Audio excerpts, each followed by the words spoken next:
Hello and welcome to Baseball News and Views. My name is Mark, joined today by my co-host Chris. Chris, how are we doing today? Doing great. It's good that baseball season's back. Starting to get a little warm outside. Ready to go.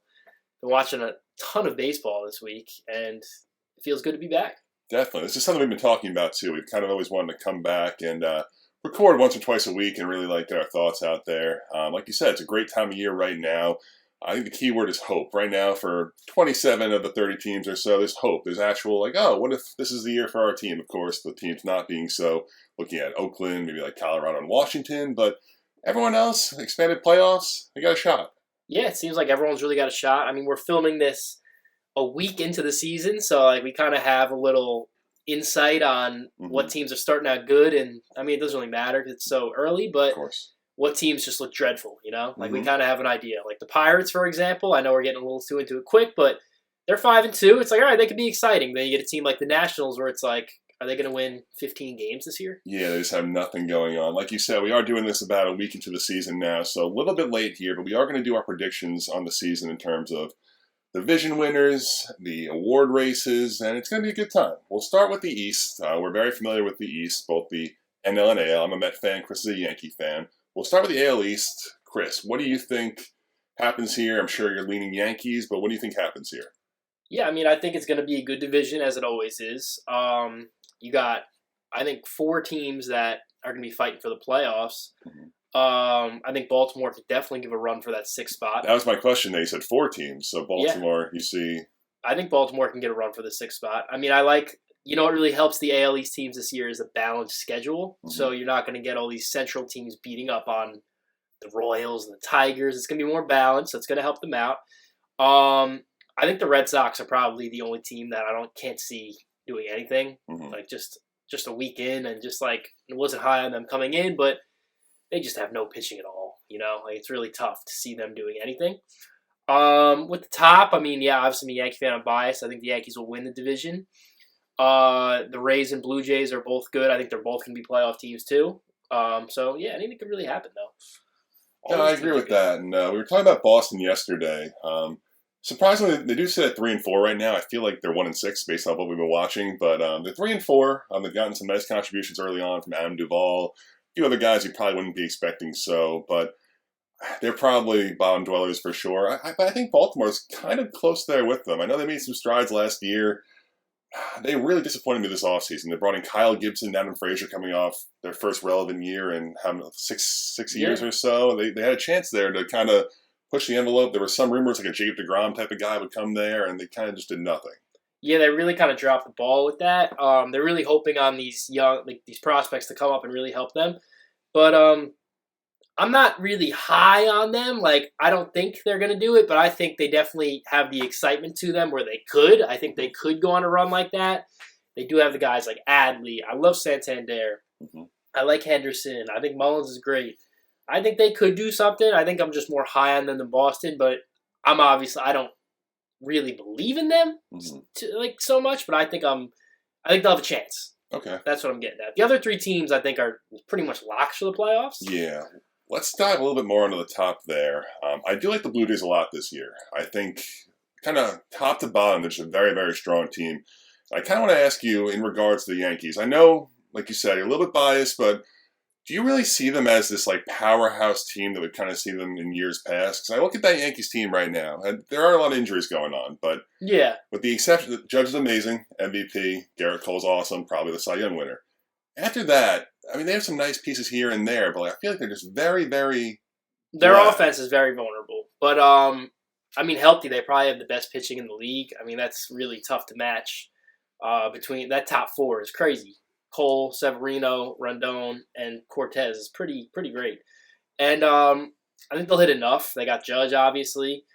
I think Stanton's going to have a nice year, I believe. I think he's going to bounce back. I think they're really finding a good soft spot with him, playing him, DHing him. And then, yeah, I mean, Rizzo's good. Rizzo's the perfect complement for Judge.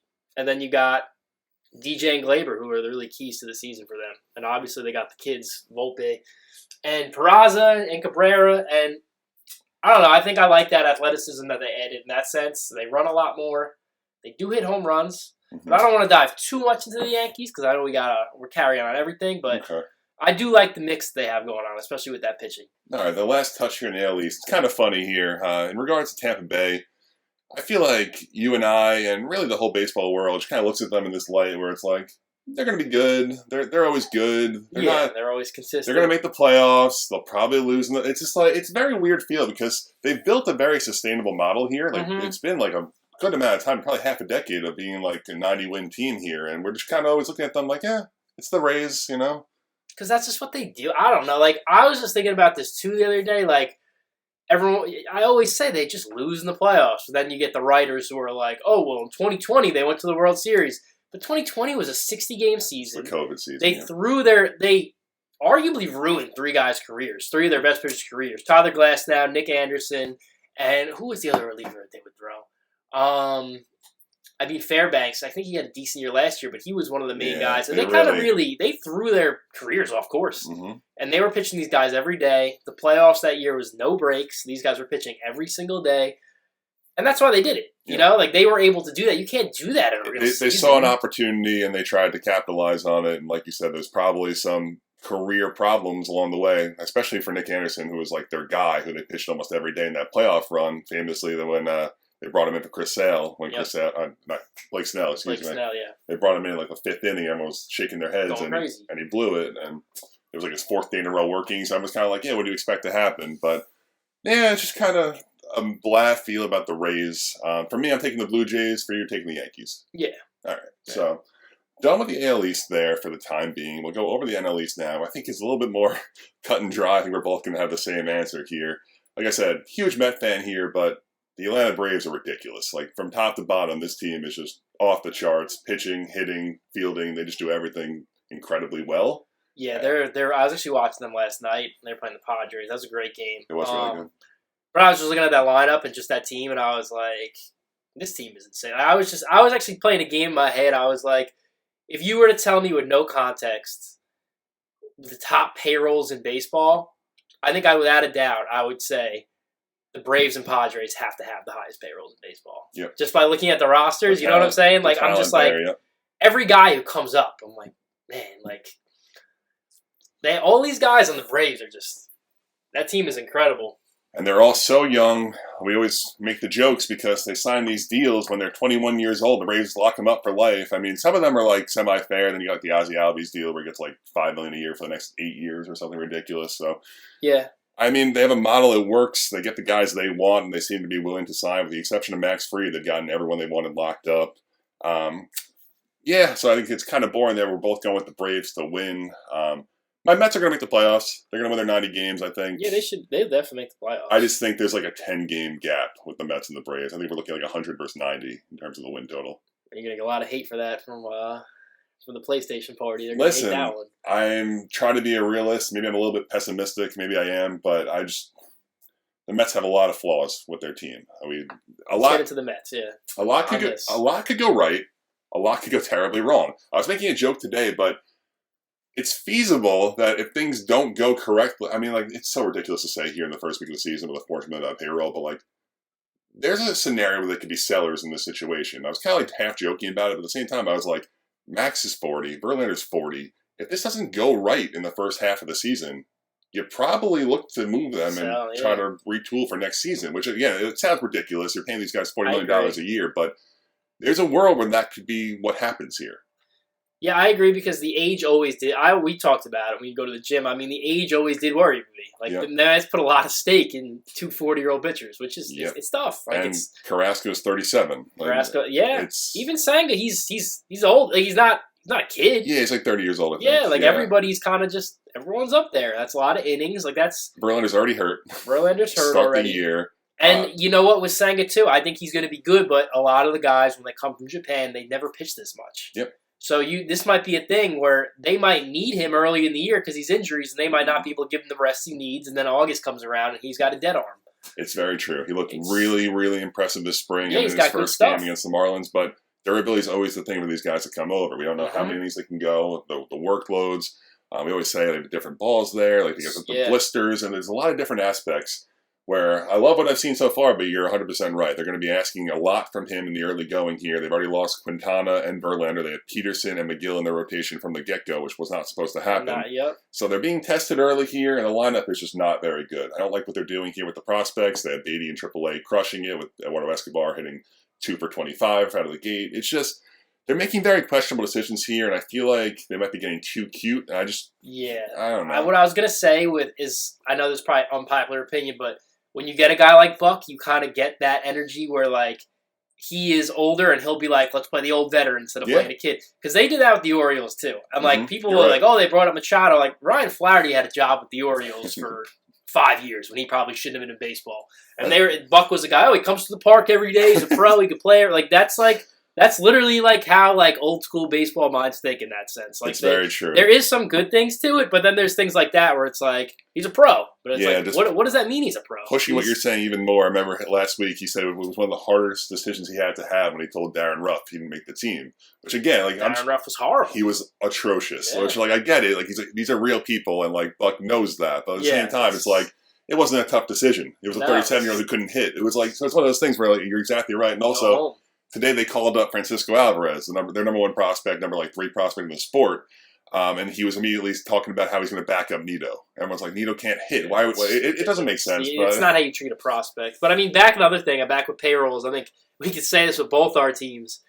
We both have pretty high-paying teams, and a lot of times I'm like, where is this money even, like... Yeah, I mean, the Mets is clear. They have $50 million in each of the 2 arms. Yeah, I know, but it's just funny. It's like, man, we got a $400 million payroll, and I got to watch this guy play every day. It's a really good point. That's how I feel a lot of times. The teams should be a lot better based on how much money's invested, for sure. I was at the Yankee game Tuesday night, and it was at the 6-7-8 hitter, or 5-6-7-8, Donaldson, Hicks, IKF, Higashioka. I'm like, man.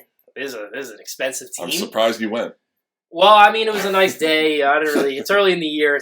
Losses don't really matter to me yet. So I'm like, you know what? It's a nice day. Let me go. It was my day off. All right, we'll tackle the Phillies next. A little bit more polarizing. I feel like if we did this about a week and a half ago, we'd have very different opinions. You might be more toward me now, where I don't think this team is very good, per se. I mean, they've a lot of problems. They're another team where I'm playing the salary game. With them healthy, they're another team. I'm like, they probably got the second highest paid team. What's they might. I don't really know. Yeah, they have a lot of money invested in that team. They do have a really good lineup when healthy, but the only problem is they're not going to be healthy. Yeah, I mean, Reese is out for the year now. We don't know when Bryce is coming probably back. Back July. I've never seen a guy come back from TJ and hit him. He's already on the field taking BP, but, I mean, who knows when he's ready for games.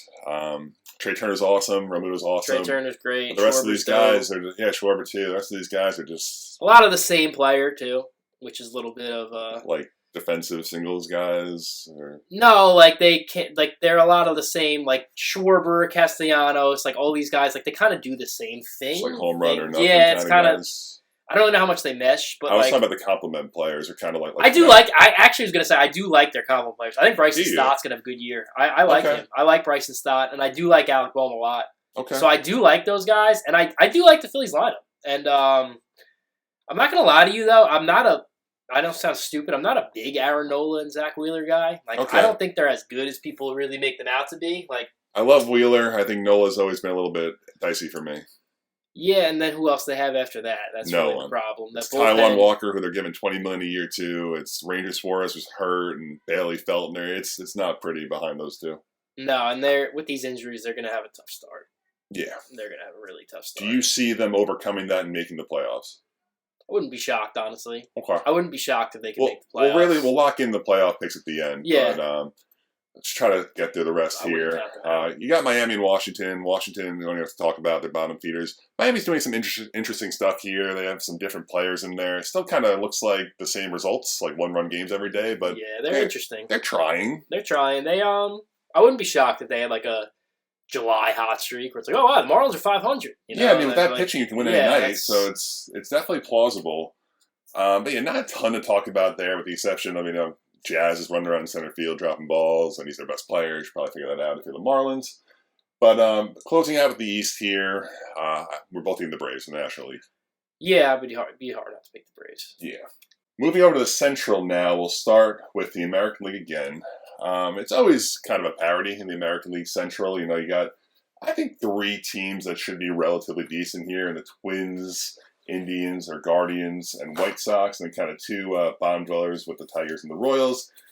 Chris, how do you feel about this Central Division going into 23? I mean, the Central is just an abomination. Let's be honest. That's whenever the Yankees play a Central team, I'm like, all right, we get at least 2 free wins here.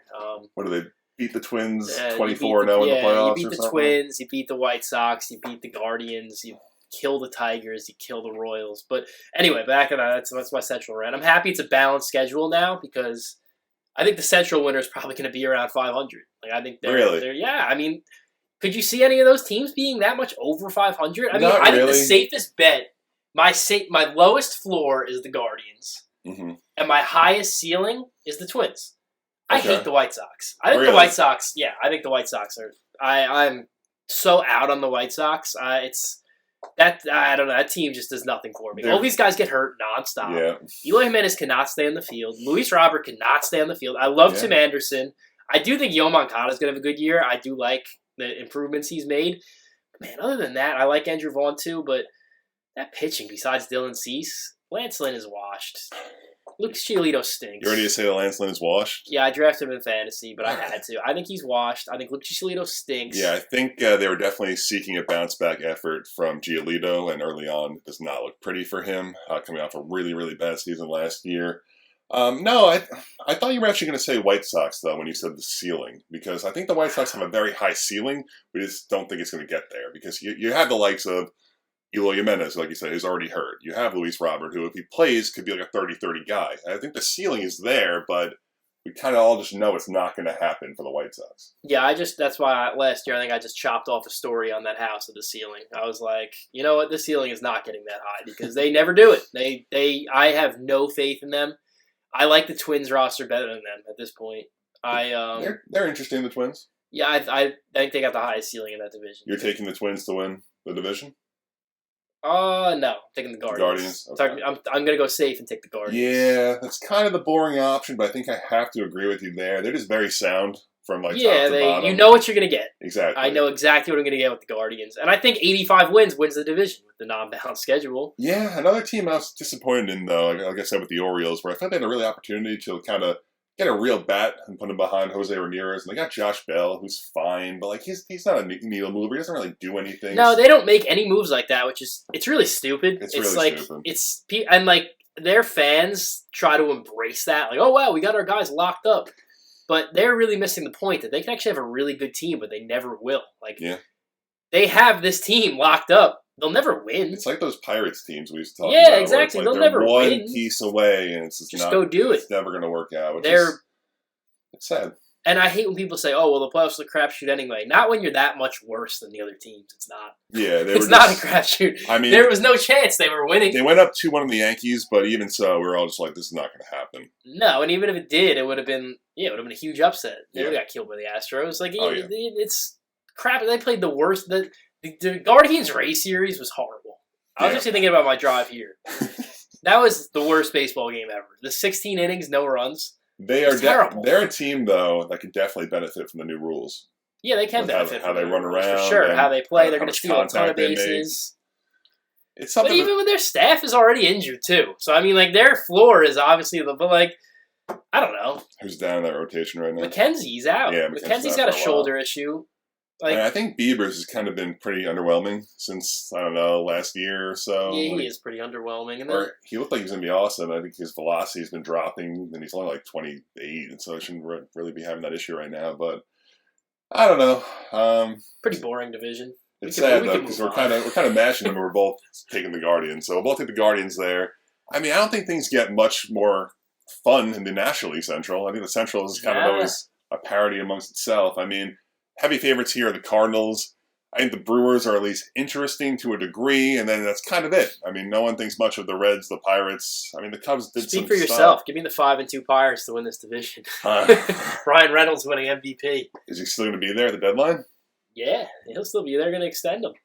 Okay, all right, that's a take. Watched the McCutcheon interview on MLB Network right before I got here, and he was saying I was on the Brewers last year, and right coming from the All-Star break, the Pirates took three out of 4 from us. He's like, when I came over here, I said, bad teams don't win 3 out of 4. And I was telling the locker room that. So I don't care if we lost 100 games last year. Bad teams don't win 3 games. And I was like, all right, I'm pumped up. Let's go Pirates. AJ Burnett was at the game today. That is a Mickey Callaway quote, former Mets manager. He used to say, Cano had the 3-homer game, and he said, guys with 3 home runs aren't declining when he was like 39 years old. Shout out to Mickey. He was right about that. Now picking our National League Central Division winners here. Chris, who do you got? I mean, you can't really go against the Cardinals. They clearly have the best roster, and they have the combo of Paul Goldschmidt and Nolan Arenado. And that is just too overpowering in this division. I think the Cardinals' rotation is a serious problem. Their rotation is horrible, but I don't think the Brewers can hit at all. Okay, that's kind of like the give and take there, where the Brewers have some pitching, of course, with the likes of Corbin Burns and Brandon Woodruff and Freddie Peralta, but Christian Yelich is Christian Yelich, and you got some guys, you got like Riley Talese who can hit like 30 home runs, and you got Willie Adames. Yeah. I mean, but are they trying to win? That's a good That's question. the other question. Where if they're in the race, they're going to trade. Are they going to trade? Yeah, exactly. That's a great question. Of course, we saw with Hader last year. They just sent him to San Diego while they were in first place. Yeah. And very questionable decision, of course. I think they were highly scrutinized at the time when it happened. But yeah, just looking at the whole division here, I'm going to go on a limb. I'm going to say the Brewers. I think the Cardinals have a really, really fun, cool lineup. I just think that pitching is so bad. Like Miles Michaelis is your ace. Wainwright's 42 and he's hurt. I mean, Jack Flaherty's washed. You look at these guys, I'm like, who do you have? Who's pitching a playoff game for this team? Nah, that was their problem in the playoffs last year. Yep. They didn't have anyone to pitch, and it's going to be a big issue. I'm taking them because of the lineup, and I think that in the regular season atmosphere, I think that really holds up more in the 162 than questioning if Burns or Woodruff. Well, Burns will stay healthy, but Woodruff, he's got some shaky injury history. Mm-hmm. And I don't really believe in the Brewers management to go out there and help them and make the reinforcements. Like, I think the Cardinals will. The Cardinals are definitely all in. That's true. Mm-hmm. So I'm going to give them the edge there. That's fair. Good critique there. I'll take Brewers. You'll take Cardinals. Now, our last division here, we got to talk about the West, both American League and National League. This is kind of interesting, I feel like, in both regards. We'll start with the American League here. The reigning champions right now, the Houston Astros, are the heavy favorites like they always are. You got Seattle, who could definitely make some noise here. And then, yeah, for sure. Of course, the Angels every year with Shohei and Trout, and we'll see what anything else happens. And, I mean, there's a lot to talk about here. What do you think? Yeah, I think, the Astros, like we said, are the clear favorites. I do like Seattle. I do like, Luis Castillo is probably one of my favorite pitchers in baseball. And him for a full year is going to be awesome. And Logan Gilbert and George Kirby are going to be pretty good. But that staff really isn't that great. I mean, Robbie Ray was brought in, and he kind of stinks, and he's hurt already.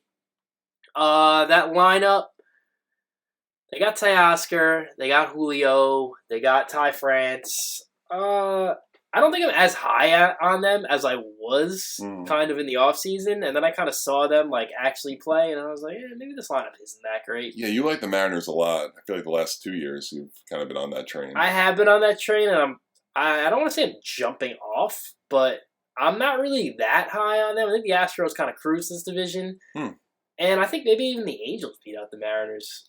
That was a really good point that I was going to ask you about. Let's start with the Astros here before we go into that, though. Do you see any kind of like weakness in the armor here? Altuve's out a couple of months. Verlander's not on the team anymore. Do you think there's like an opportunity here? Yeah, I mean, I don't know if there's a team in the West that could give them the problems. Like, if they were in the AL East, then I'd be like, yeah, they could probably. Some other team could win it. Blue Jays or Rays could catch them. But I don't think the Mariners or Angels are good enough to do that. Okay. But I do think the Astros have definitely taken a little step down. Mm-hmm. I mean, they lost Verlander. Altuve's out. So, I mean, we'll see. But I don't think the Mariners or Angels are good enough. Okay, yeah, not a ton to talk about with the Mariners there for me either. They're fun, they're young, they're exciting to watch in most nights, but I just don't see it. I know a lot of people are picking them to win the World Series this year for the first time in their history. I don't see it at all. Even Logan Gilbert and George Kirby, I don't love. No, they have a strong bullpen. We like Luis Castillo a lot, but, I mean, the lineup's not good enough yet. Hopefully, maybe soon, maybe they make some moves and get better there. But I think the most interesting team to talk about, for sure, is the Angels. Yeah. Every year, we look at two of the best players in in the history of the game, not even just of the season or right now in the MLB, the history of the sport in Shohei and Mike Trout. And this team continuously fails to make the playoffs. Mike Trout's made the playoffs one time in his career. Of course, Shohei has not yet. And it's an abomination. It's terrible. They made some nice moves this offseason. How do you really see this shaking out for the Angels? I don't know. I think they'll be in the race for that 6th spot. I think they're going to be in the race for that playoff spot. But, it's kind of messed up. But you kind of just always assume when's the injury happen. Yeah. When am I going to get an alert on my phone? Mike Trout's wrist is out or something like that. Or he hurt his finger. Or Shohei's out. Shohei got scratched. When are we getting that? When's Rendon out? I do like the moves they make. That they did make in the offseason. I kind of like their pitching with Sandoval and Reed Detmers, but even them, it's just, I don't know. I cannot buy on the Angels fully. I think they did a really good job, and like you said, when these injuries happen, they brought in the likes of Gio Urshela and Hunter Renfroe, and they brought in another guy, I can't think of the other guy's name, but they brought in these veteran players who are very nice cogs. You're not running out Matt Duffy anymore, or even like Joe Adele, like those type of guys that just can't do anything, but they're Tyler Wade, exactly, those kind of guys, where I feel like they're finally in a place where hopefully they can survive those injuries. Like you said, they do have some interesting arms. They brought in Tyler Anderson from the Dodgers, who's fine. He's like a solid back-end guy.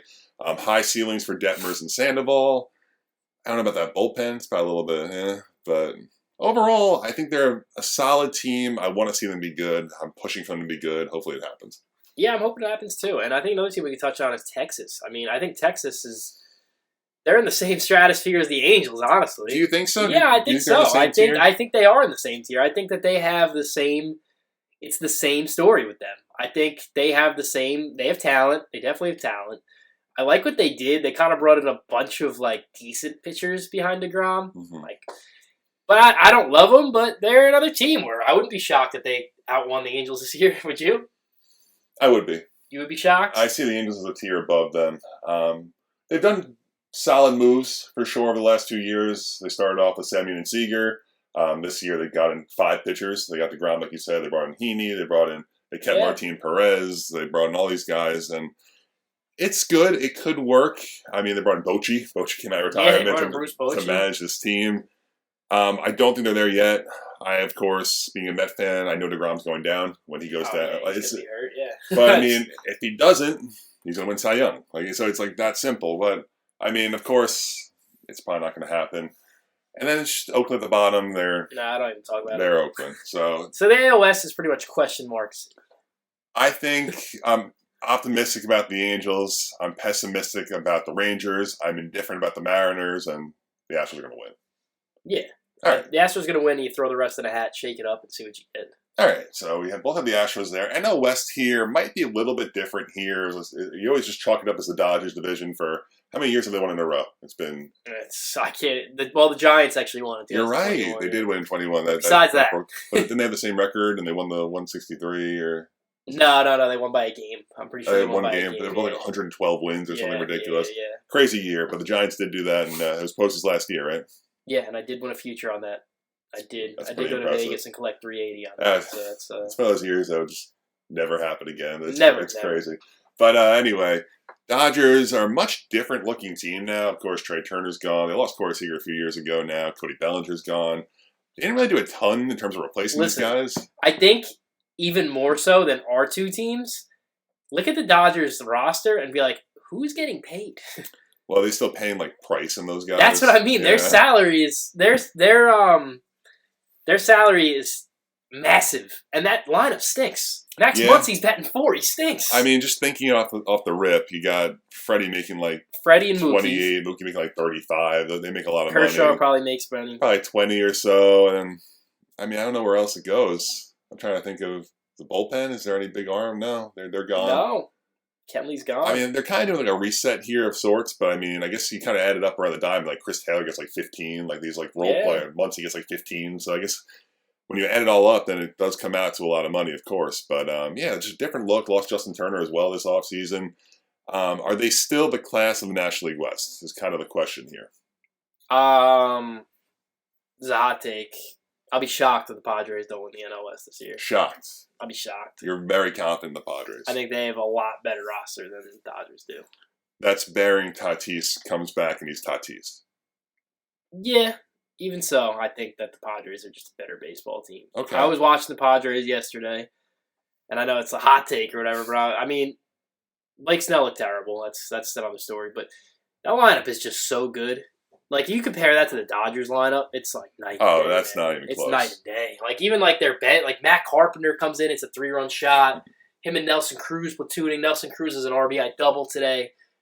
That's a good team, man. Yeah. That's a good team. Xander Bogaerts is a stud. Manny Machado's a stud. I mean, these guys that were kind of middle of the order guys for them last year are now like in the end, like Ha-Seong Kim, like he's a good player. He's batting ninth. Like he's a decent player. I was surprised they locked up Cronenworth. Yeah, it was kind of weird. I don't think guess he's he's that their good. guy. He's kind of like No, I don't think he's that great either. But that's another thing where I think organizations probably put more value into this than us as fans. He plays everywhere. That's true. He plays every single position. He plays somehow become a primary first baseman. Yeah, which is weird. Yeah, which is weird. Kind of like when Arise was playing first base last year. It was like, wow, this is weird. That was a product that he can't play second. He's just a poor defender. Yeah, but it's just weird seeing a guy who's short play first base, and it always will be. That's true. I think I'm very on the fence about this. I think initially I was very with you, and I was like, the Padres are going to do this year. I just feel like the Dodgers are going to find a way. They always find a way. They have these guys. I'm like, they have some weird guys, but they have like James Outman and Miguel Vargas. Trace Thompson. Not even Trace. I'm talking about their kids. The prospects. The kids that are coming up, and they're finally getting like an opportunity to play. Lux went down for the year, which was terrible, but I don't know. They have a lot of good pitchers in the minors too coming up. I think Urias, Kershaw, this core of guys are definitely going to carry them. Walker might get back at the end of the year, but probably not. I have a hard time not taking the Dodgers. Yeah, so we're very opposite on this. I just like the Padres better. No, I think they have better players. I'm not disputing that, but I just feel like the Dodgers are going to find a way. All right, we'll go to the Giants now. Likely the third place finish here, I'd assume. Yeah, they're going to hit a lot of home runs. They kind of someone was saying this. I read it was they hit it on the head. They have the same. They pretty much have 5 of the same exact player between like Conforto, Yastrzemski, Jock, Lamont Wade. Yeah. Like they're all kind of just the same exact player, which like is an interesting category. They got a bunch of veterans. I think the Giants are actually they're not going to be bad, but they're going to put themselves in a pretty good spot where they could kind of rebuild a farm system by trading these guys at the deadline. Like, just, like, ancillary guys like Jock, Conforto, Alex Cobb. Like, all these guys, I think, could move and get them some good returns at the deadline. I would love Jock on the Yankees. That's another story. That's a move that we've been talking about for years. Like, and that's what I mean. That's what I'm saying. Him and Schwarber, every year, we're like, how are these guys not on the Yankees yet? So I think the Giants are going to have a lot of... They're going to be one of the key teams come deadline time, even with Doval, to move a guy like that. Yeah. And, you know who I really do like on the Giants? He's an older prospect. He's around our age. I don't even know if he's a prospect, but I like his bat. I think he's going to... I'll take the over for him, 20 home runs. Villar, third base. I think he's gonna have a good year. I think he's a good. He had a monster AAA. I'm very home runs. Yeah, and I knew that, and then coming into the year, I remember watching him last year, and then it translates. Does he have a job? I could see. He's third baseman. Yeah. I could see like this guy hitting. He just looks like a hitter. They're just infested with ex-Mets. J.D. Davis, Wilmer Flores, Conforto. They're just all over that team. Bunch of trade pieces. Yeah, no, you're right. But also, does anything really come from these guys? Like, does anyone like a real prospect? You know, it's a lottery ticket. But if you get 10 lottery tickets, yeah, no, you're right. One of them we're gonna hit. That's a good point. Okay, one more team here. We don't have to talk about the bottom team, the Rockies, too much. But Arizona has some buzz. I think they're fun. They're young, exciting. Corbin Carroll is kind of the talk of the town right now. How do you feel about Arizona as a whole? I like them. I like where they're going. I think they're in the right direction. They are transitioning from being a team that you would watch and just assume they're going to lose to the Dodgers and Padres every time they play them to now it's like, all right, it's going to be a good game. They're going to battle. Yeah, Diamondbacks, Dodgers. I'm going to watch that. I was watching that last night. Mm-hmm. But you know what I'm saying? Like, they're transitioning. Which the Dodgers did win that game, but they hung around. Yeah, not even just that game in general. I'm just saying, like, as a buzz-wise, like, be like, all right, I kind of want to watch this game. Yeah. You know, like, it in the past, it wasn't like that at all. So they're transitioning. They definitely have some exciting players there. They have exciting players. Ketel, of course, we both like Ketel a lot. Christian Walker's a home run guy. Corbin Carroll's fun. Jake McCarthy's fast. And then they have more coming, too. Yep. They have... very strong farm system. They have more coming. So that's what's exciting about them. The pitching is probably a little bit problematic. You got Zach Gallen, who's great. After that, I mean, Merrill Kelly's okay. He helps during the regular season. You have Bumgarner, who shouldn't be pitching anymore. You have Zach Davies. And yeah, their pitching is definitely not something they're really looking at right now. They're kind of They want to develop these kids. I don't really think they're worried about winning or losing. Yeah, but that's kind of frustrating because they have a kid, Brandon Pfaadt, who had an amazing AAA last year, and anyone with a brain or logic dictates that you put Brandon Pfaadt in your rotation for Madison Bumgarner. There's no reason to do, but you're paying Bumgarner $20 million a year, so that's kind of money talks. Yep, it's stupid, but we understand. They're really not trying to win this year. Do you think they're above or below 500? I think they'll be below, but I think this is a big step for them being a team that is going to win some games. They're not a pushover anymore. So you also feel the Giants will be below 500 then? I think the Giants will be around 500 at the deadline. I think they're going to sell, and I think they'll end up being below 500. I think the Diamondbacks might finish above the Giants. Okay, and then Rockies. Then the Rockies are a dumpster fire. 190 losses? What are we looking at here? Probably 100 losses. I like Tovar. Yeah, maybe Chris Bryant bounces back and they trade him. I'm the stupidest signing ever. But Does anyway. He get traded? I don't even know if that's something that could happen. He's got 6 years owed. He always has some weird injury. He's off to a great start, but I mean, we're a week in here, so. No, yeah, they're going to be really bad. I think the Rockies, Nationals, A's, Tigers, those teams are they're horrible. Those teams are terrible. Those teams have nothing. Yeah, you can't watch those games. Nothing. You got to just turn them off. The Detroit Tigers have nothing. They're a joke. Javi Baez, who's having joke. He's 1 for 30 this year. They're talking about an opt-out for Javi. He's not opting out. Why would He's there for 5 more years at 25 a year. They got no minor league system. Yeah. All their pitchers stink. Spencer Torkelson isn't good. Riley Green might be good. That team is going to be bad for the next 15 years. Casey Mize and Scooble both have elbow injuries. They are down bad. Yeah, and then the A's can't get people to come to the games. They had 3,000 people. 3,000 people That's come. Impossible. That roster is impossibly bad. They have no prospects. They are terrible. They got to move to Vegas or something. They got to get. I don't know what's going on. I think that'll eventually be the answer there. They have to. Pretty much done there with divisions. Let's kind of just recap one more time. AL East, I have Blue Jays, you have Yankees. NL East, we both have the Braves. AL West, we both have the Astros. NL West, you have the Padres, I have the Dodgers. We have the Centrals here. AL Central, we both have the Guardians. NL Central, I have Milwaukee, you have St. Louis. Yep. Okay, so some disparities there. I think we agreed on the more obvious ones, per se. But nothing wrong with that.